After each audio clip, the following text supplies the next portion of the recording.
자, 그 다음에 여러분 그 343페이지에 계약의 성립, 그죠? 계약의 성립인데, 계약이 성립하려면 두 개가 있어야 됩니까? 청약과 승낙, 그죠? 뭐 청약과 뭐가 있어야 된다? 승낙이 있어야 된다 하는 거. 그럼 여러분 청약의 상대방은 특정인뿐만 아니라 불특정 다수인에 대한 청약도 가능하다. 그럼 여러분 불특정 다수인에 대한 청약은 여러분 자판기, 버스 정류장에 정차하는 거, 정찰가가 붙은 상품의 진열, 이거는 불특정 다수인에 대한 청약이다 하는 거.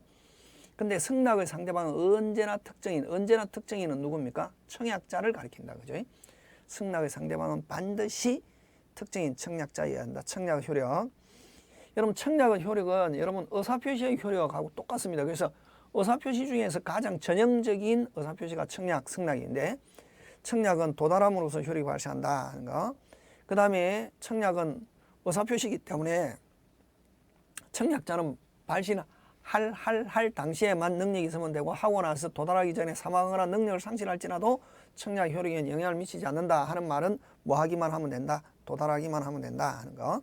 그러나 여러분 할 당시에만 하고 나서 사정변화, 죽든가 안감 능력이 상실하더라도 청약 효력에는 아무런 영향이 없다, 도달하기만 하면 되는데, 예외 사람의 중점이 있는 거 3개 기억합니다. 고용위임조합, 사람의 중점이 있는 고용위임조합은 발신 후 사망하면은 청약 효력을 어떻게 한다? 상실한다 하는 거, 그런 거. 그 다음에 이번 청약의 구속력입니다. 자, 청약의 구속력은 도달하면 철회할 수 없다 하는 거. 뭐 하면 철회할 수 없다? 도달하면 철회할 수 없다 하는 거. 그래서 근데 예외 여러분 그죠? 그 청약의 구속력은 도달하면 철회할 수 없는데 예외 중요합니다.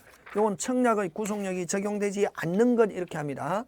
청약의 구속력의 예외, 요거 시험 문제 잘 나오는데, 예외는 다른 말로 도달하여도 철회할 수 있는 거 3개, 불특정 다수인에 대한 청약, 승낙 기간을 정하지 않은 대화자 사이의 청약, 철회권을 유보한 청약은 도달한 후에도 철회할 수 있다 하는 거 꼭 기억합니다. 굉장히 잘 중요합니다.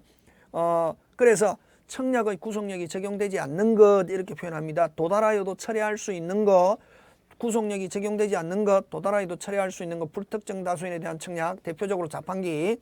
자, 자판기 설치하면 청약입니다. 자, 천일생이가 커피 먹고 싶어서 자판기를 보았습니다. 그럼 청약이 천일생한테 도달했잖아요. 그럼 천일생이가 인다 동전 두 개 집어넣는 게 승낙인데, 집어넣으려고 하니까 관리하는 아저씨가 청소해야 되기 때문에 팔지 않아요. 철회할 수 있다.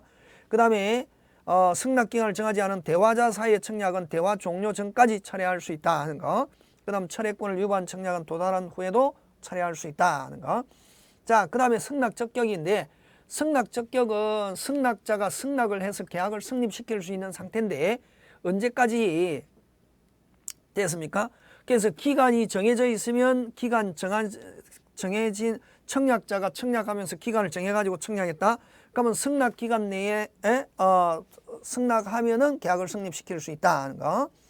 근데 승낙 기간 내에 청약자가 받지 못했다 하면은 승낙 적격 상실한다 이렇게 하죠. 그래서 승낙 기간이 정해져 있으면 승낙 기간 내에, 승낙 기간이 정해져 있지 않으면 상당 기간, 그게 중요합니다.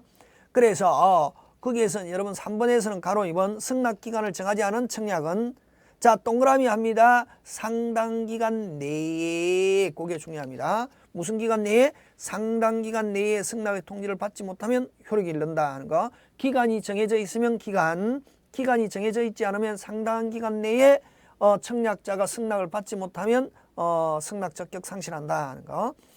그 다음에 대화자 사이에 승낙 기간을 정하지 없는 청약에 대해서는 대화 종료 시까지 그거 줄치면 되겠죠, 그죠? 그 기간 안에 그래서 승낙 적격 기간은 간단하게 3개. 승낙 기간이 정해져 있으면 승낙 기간이 정해져 있지 않으면 상당 기간, 대화자 사이에 기간이 정함이 없는 청약에 대해서는 대화 종료된 때까지 승낙을 받지 못하면 승낙 적격 상실한다 하는 거. 자, 그 다음에 4번, 이게 어쩌면 우리가 여기 그죠?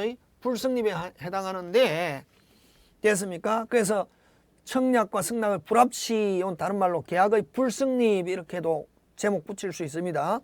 그래서 변경을 가한 승낙, 변경을 가한 승낙 이걸 의식적 불합이다 이렇게 합니다.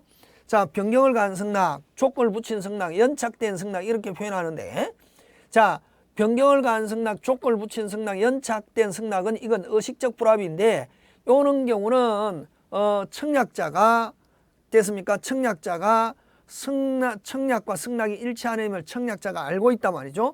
이런 경우는 어쨌든 계약은 성립하지 않고, 이런 경우는 종전의 청약을 거절하고 새로운 청약한 거로 본다 하는 거. 그럼 예를 들면 1억에 팔겠다 하는 청약에 대해서 나는 8천이면 사겠다 하면 일단은 계약 성립 1억이 기준입니다. 1억에 대한 계약은 성립하지 않고 1억 청약을 거절하고 새로운 청약한 거로 본다. 그래서 서로가 청약과 승낙이 일치하지 않음을 당사자가 알고 있다 하는 거. 그래서 변경을 가한 승낙. 승낙자가 청약에 조건을 붙이거나 변경을 가한 승낙할 때는 청약의 거절과 동시에 새로운 청약으로 본다. 따라서 청약하면 청약자가 가만히 있으면 계약 성립하지 않고 청약자가 다시 무슨 K, 오케이 하면은 아까 1억에 팔겠다는 나는 8천이면 사겠다 했을 때 청약자 다시 오케이 하면은 8천에 계약 성립한다. 청약자가 승낙하지 않으면 계약은 성립하지 않는다 하는 거 그죠? 역시 마찬가지죠. 1번, 2번, 3번. 특히 3번 조심해야 된다. 변경을 가한 승낙은 새로운 청약으로 보기 때문에 변경을 가한 승낙은 도달주의 하는 거 그거 꼭 기억되어져야 되겠습니다. 그죠? 자, 그 다음에 무의식적 불합이 숨은 불합인데, 자, 요거는 동상이몽. 무슨 이몽? 동상이몽. 그죠? 자, 그래서 여러분 여기서 그죠? 요 의식적 불합의는 그죠? 이런 변경을 가한 승낙, 조건을 붙인 승낙, 연착된 승낙, 요 세 개를 이제 이야기하고, 이건 승낙이라는 말을 쓰고 있어도 승낙으로서 무효다. 이거는 청약을 거절하고 새로운 청약한 거로 본다. 그럼 이 무의식적 불합의는 됐습니까? 서울에 있는 갑과 부산에 있는 을이 계약 체결하는데 갑이 집이 2개 있습니다. 서울에도 1개 있고 부산에도 1개 있는데 갑은 됐습니까? 부산에 있는 집으로 생각하고 팔겠다라고 10억에 팔겠다라고 청약하고, 근데 을은 서울에 있는 집으로 알고 사겠다라고 승낙했을 때 됐습니까? 자, 부산에 있는 을은 서울에 있는 집으로 알고 사겠다라고 생각. 갑은 부산, 을은 서울. 갑은 동상이몽. 이걸 무의식적 불합이다 이렇게 하는 거 그죠? 막 그런 거 여러분이 그죠? 기억하고. 그래서 어쨌든 무의식적 불합의는 계약은 뭐하지 않는다, 성립하지 않는다 하는 거 여러분이 그죠? 챙겨 주시면 되겠다 하는 거. 자, 그다음에 그죠? 승낙인데 그죠?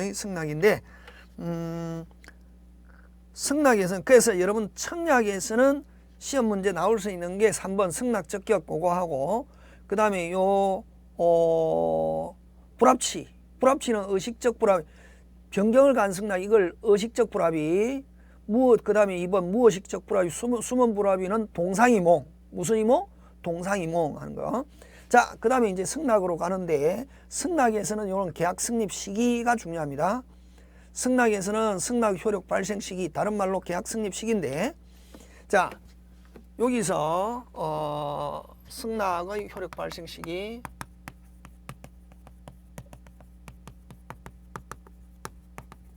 그럼 승낙의 효력이 발생하면 계약이 성립합니다. 그래서 이거는 계약 성립 시기 같은 말이다, 그죠?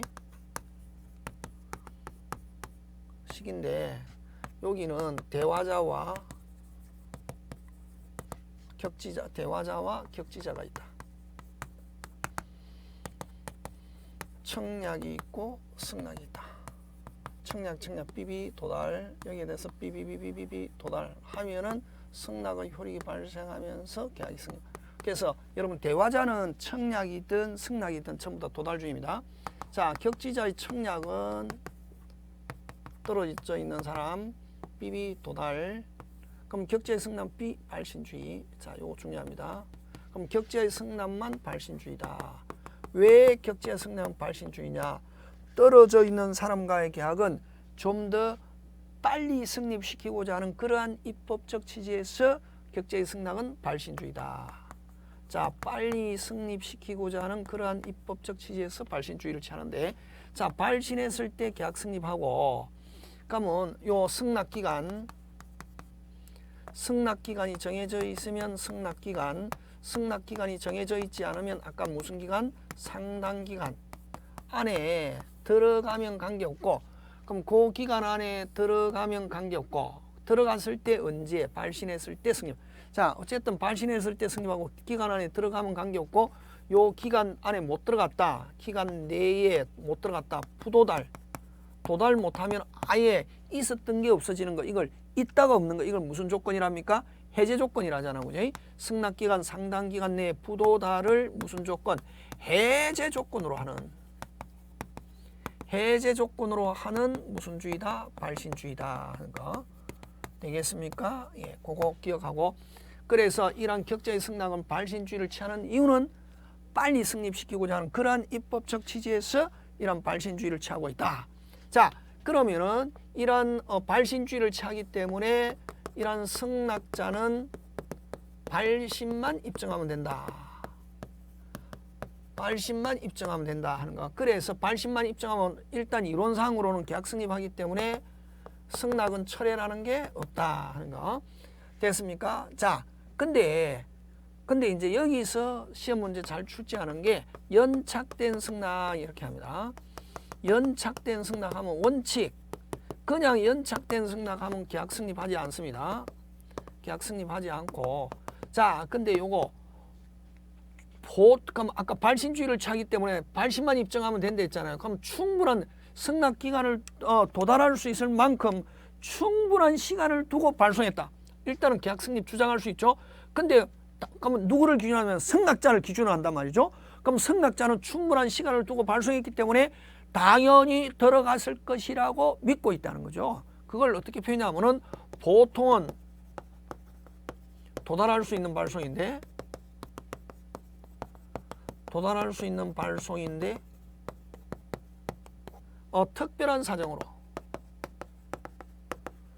특별한 사정으로 연착된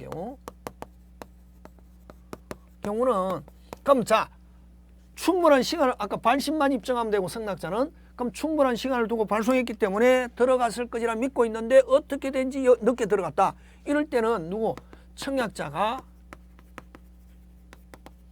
승낙 연착 통지하면은 계약은 성립하지 않고,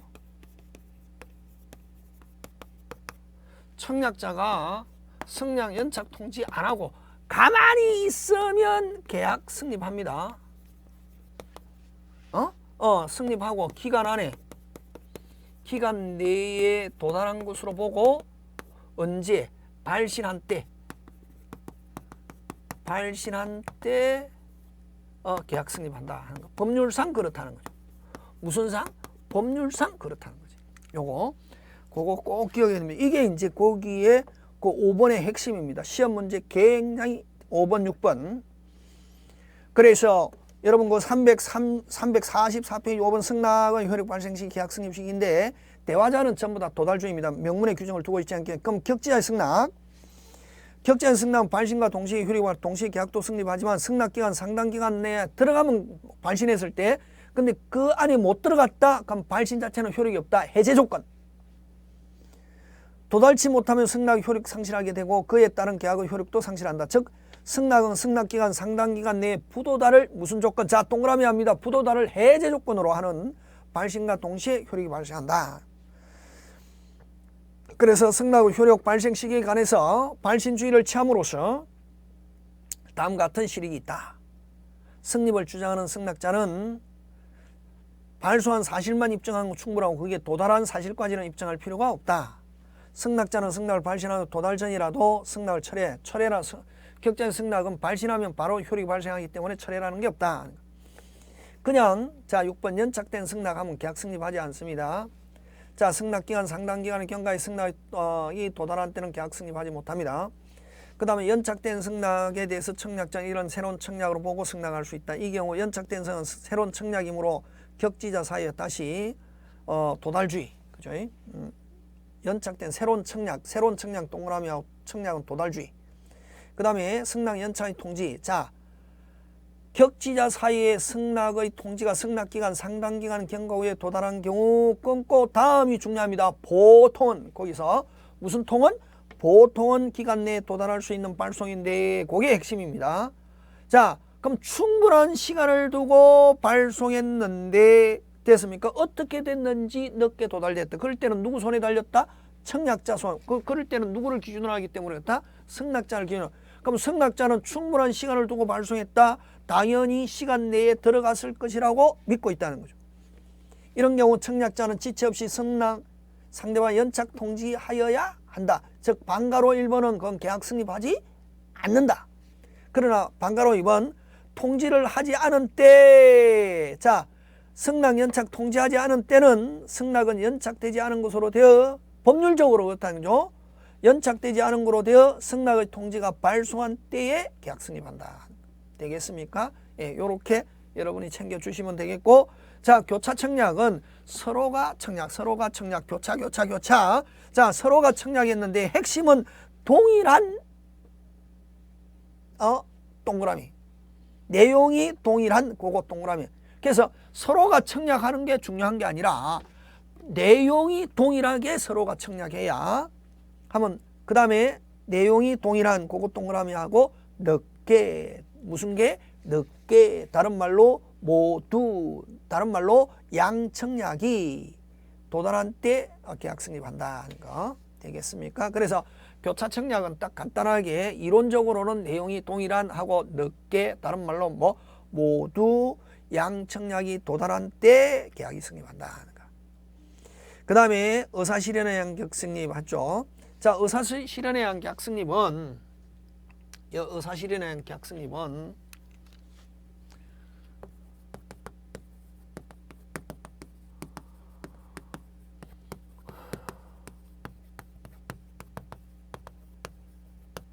여러분 그죠? 머릿속에 남는 게 없다. 됐습니까? 머릿속에 남는 게 없다. 이런 식으로 이야기하는데 머릿속에 남는 게 없는 것은 제목을 기억하지 않고 있기 때문에 머릿속에 남는 게 없다. 머릿속에 남는 게 있으면 제목을 기억하고 제목에서 핵심이 뭔가를 기억하면 머릿속에 남는 게 있다. 이런 거 아니에요. 꼭 기억한다. 됐습니까? 제목을 기억하고 책 내용을 제목별로 머릿속에 기억하는 거기에 그래야 시험장에 가서 맞출 수 있고 조금씩 여러분 처음에는 머릿속에 기억하는 게 제목을 머릿속에 기억하는 게 어설프지만 그게 시간이 흘러가면 계속 따듬어지면 책 내용이 머릿속에 다 들어가는 거나 마찬가지고 그러면 민법 60점 맞는 거는 시간 문제다 하는 거지. 심지어는 70점 80점 갈 수 있는데 그냥 아무 생각 없이 책 읽었다. 머릿속에 남는 게 없다. 그런 형태로 공부하면은 됐습니까? 공부하면은 시험에 실패할 확률이 많다 하는 거 꼭 기억합니다. 제목 그죠? 제목 강조합니다. 제가 항상 강조하는 거 있죠. 시스템, 제목, 그죠? 국어, 주어 하는 거. 그럼 의사실현의 계약 승립 이거 하면은 기억해야 됩니다. 내용을. 그럼 의사실현 계약 승립은 어떠냐면은 이런 짜장면, 의사실현 짜장면 요거 기억하죠. 자, 제가 그죠? 짜장면 먹고 싶어서 전화로 짜장면을 주문했습니다. 짜장면 주문 중국집에 청약했습니다. 자, 청약하니까 자, 그러면 중국집은 승낙이었는데 승낙 의사표시 대신에 됐습니까? 승낙 의사표시 대신에 그걸 주문 내용을 장부에 기재하면은 배달하겠다 하는 거죠. 그래서 이런 요거를 뭐냐면 의사실현의 사실이라는 말을 쓴다 하는 거. 요걸 그러면 요 장부에 기재하면은 계약 승립한다. 그래서 시험은 요게 뭐를 가지고 잘 출제하냐면은 자, 청약했을 때 승낙 의사 표시 대신에 어떤 행위, 요 행위를 의사실현의 사실이라는데 의사실현의 사실만 있으면 계약 승립하고 이런 의사실현의 사실을 요 주문한 청약자가 모르고 있어도 계약 승립한다 하는 거. 그게 핵심이죠. 그래서 의사실현 계약 승립, 청약자 의사표시 또는 관습에 의해서 승낙이 필요 없는 경우에 승낙의 의사표시 인정되는 사실이 있는 때 계약 승립한다. 그래서 승낙의 의사표시로 인정되는 사실 이걸 의사실현 사실이 있는 때 계약 승립한다 하는 거. 그러면 의사실현 계약 승립 시기는 요 아까 저 장부에 기재하면은 청약자가 모르고 있어도 계약이 승립한다 하는 거. 그거 잘 냅니다. 청약자가 알아야 계약 승립한다. 인식 여부는 묻지 않는다 하는 거. 막 그런 거 여러분이 그죠? 챙겨주시면 될 것 같습니다. 자, 그 다음에 9번 계약 체결상의 과실로 가는데, 그래서 여러분 계약 체결상의 과실인데 그죠? 자, 계약 체결상의 과실에서는 원시적 불능이 무효가 되었을 때 손해배상 청구하는 건데, 그러면 여러분 계약 체결상의 과실, 자, 계약 체결상의 과실 나오면은 먼저 뭐가 생각나냐면 이 원시적 불능 이것도 중요하지만 손해배상 청구하는 거다 하는 거. 손해배상 청구하는 거다 하면, 자, 그럼 여기서 계약 체결상의 과실에서는 계약 체결상의 과실인데 특이한 손해배상, 자, 특이한 손해배상인데, 자, 여기서는 그럼 뭐가 중요하냐면 그냥 손해배상 청구하는 건데, 요건, 항상 손해배상 나오면 요건이 중요합니다. 자, 손해배상 청구하는데 요건이 중요하단 말이죠. 자, 뭐가 중요하다? 요건이 중요하다 하는 거. 자, 그러면 여러분 갑이 을에게 손해배상 청구하는데, 자, 손해배상 청구합니다. 그럼 요건이 어떻게 되냐면 원시적 불능으로, 원시적 불능이면 무효, 어떻게 귀책 사유로, 손해배상 하면 상대방 귀책 사유 또는 고의 또는 과실, 이걸 알았거나 알 수 있었을 때, 항상 요것도 조심해. 알았거나 오합니다. 됐습니까? 알고 알 수 있었을 때 이렇게 하면 안 됩니다. 알았거나 오와, 알 수 있 둘 중에 한 개. 응? 믿었던 무슨 이익, 신뢰 이익에 대한 손해배상이다. 그러면 요 신뢰 이익은 아무리 커도 무슨 이익을, 이행 이익을 초과할 수 없다. 되겠습니까? 예. 이런 신뢰 이익은 이행 이익 범위 내에서 신뢰 이익 손해배상. 자, 요거는 뭐냐면 요 집이 있었단 말이죠. 그럼 이미 집이 불나가지고 없는데, 이미 집이 불나가지고 없습니다. 원시적 불능. 근데 집이 있는 것처럼 속이고 계약을 체결했다. 그러면 갑은 당연히 계약을 유효라고 믿고 있어도 유효 무효다 하는 거. 유효라고 믿고 있어도 유효 무효다. 그럼 믿었던 무슨 이익? 신뢰 이익 하는 거. 그러면 어쨌든 원시적 불능인 사람이 알고 있으면서 알았거나 알 수 있었을 때, 자, 원시적 불능으로 무효, 잘못으로 무효, 잘못으로 믿었던 무슨 이익? 신뢰. 근데 무효라는 사실을 알리지 않고 있는 것처럼 계약 체결했다. 유효라고 믿고 있어도 유효 무효 믿었던 무슨 이익? 신뢰 이익 하는 거. 그럼 정상적으로 집이 이행되었을 때 갑이 받았을 이익을 이행 이익이랍니다. 그래서 신뢰 이익은 아무리 커도 무슨 이익을, 이행 이익을 초과할 수 없다 하는 거. 막 그런 거 여러분이 그죠? 챙겨 주시면 되겠습니다. 그래서 여러분 우리 민법에서 신뢰 이익은 요거 딱 그 535조 요 계약 체결상의 과실, 535조 계약 체결상의 과실 요 딱 한 개밖에 없대. 예? 근데 이제 우리 판례에서도 신뢰 이익 딱 한 개 있는데, 그 판례가 신뢰 이익으로 하고 있는 게 그 여러분 346페이지 10번 계약교섭의 부당한 파기가 불법행위. 그거 그죠? 기억해 주시면 되겠고. 자, 그래서 그 계약교섭의 부당한 파기에 대한 책임 들어가기 전에 그 바로 위에 유상에서 원시적 일부 불능은 담보책임 574조 담보책임 적용하고, 계약 체결상의 과실 535조는 전부가 원시적 불능, 귀책 사유로 전부가 원시적 불능이라야 계약 체결상의 과실 535조 적용하고, 유상에서 원시적 일부 불능은 535조 계약 체결상의 과실을 적용하지 않고 담보책임 574조 담보책임 적용한다 하는 거 꼭 기억. 그래서 원시적 일부 불능일 때는 담보책임, 유상에서 귀책 사유로 전부가 원시적 불능이라야 계약 체결상의 과실이다 하는 거. 전부냐 일부냐 꼭 기억합니다. 자, 그 다음에 전부가 귀책 사유로 전부가 원시적 불능, 무슨 부가? 전부가 원시적 불능, 그죠? 근데 요거는 535조 계약 체결상의 과실이고, 자, 근데 계약교섭의 부당한 파기가 불법행, 요거는 판례에 의한 신뢰이익이다. 요 두 개만 신뢰이고 나머지 손해배상 나오면 전부 다 원시적 불능이다. 요거는 그대로입니다. 교섭 단계에서 계약이 확실하게 체결되는 신뢰를 부여하여 끊고 상대방이 신뢰에 행동했음에도 끊고 자 동그라미 합니다. 상당한 이유 없이 무슨 이유 없이? 상당한 이유 없이 계약 체결을 거부하여 손해를 입혔다면 끊고 신의성질의 원칙상 계약 자유의 한계를 넘는 행위로 불법행위가 된다. 불법행위 또는 채무불이행하면 안 됩니다. 그런 거 채무불이행 이렇게 해서 잘 냅니다. 불법행위고 그럼 상당한 이유 없이 계약 체결을 거부했을 때 불법행위. 근데 상당한 이유로 하면은 이런 불법행위가 성립하지 않는다 하는 거 꼭 기억합니다. 그래서 계약 교섭의 부당한 파기가 불법행위 구성하는 경우 끊고 손해는 계약이 유효하게 체결된다고 믿는 것에 하여 상대방이 입었던 신뢰 손해, 즉 신뢰이익 배상에 한해서 인정된다 하는 거. 근데 아직 계약 체결에 관한 신뢰가 부여되기 이전의 상태에서 지출한 비용은 신뢰 손해에 포함되지 않는다 하는 거. 예를 들면 뭐 견적서, 제안서, 작성 비용 이런 것들은 요건 신뢰가 부여되기 이전의 상태에서 그렇게 동그라미 기억하고 자, 그 다음에 이행에 착수하거나 이행에 행위하는 것은 신뢰 손해라고 할 수 없지만 적극적 요구에 따라 자 여러분 내가 앞으로 프로젝트 맡길 때니까 너 새로운 장비도 마련하고 인력도 마련하고 이 사람의 적극적 요구에 따라 그런 뭐 장비도 마련하고 했다. 이행에 착수했다면 이러한 지출한 비용도 상당한 인과관계 있는 신뢰 손해에 해당한다 하는 거 되겠습니까? 예, 그런 거 기억하고 자 잠깐 쉬었다가 계약의 효력으로 들어갑니다. 그래서 계약의 효력 좀 더 하고 마치도록 하겠습니다.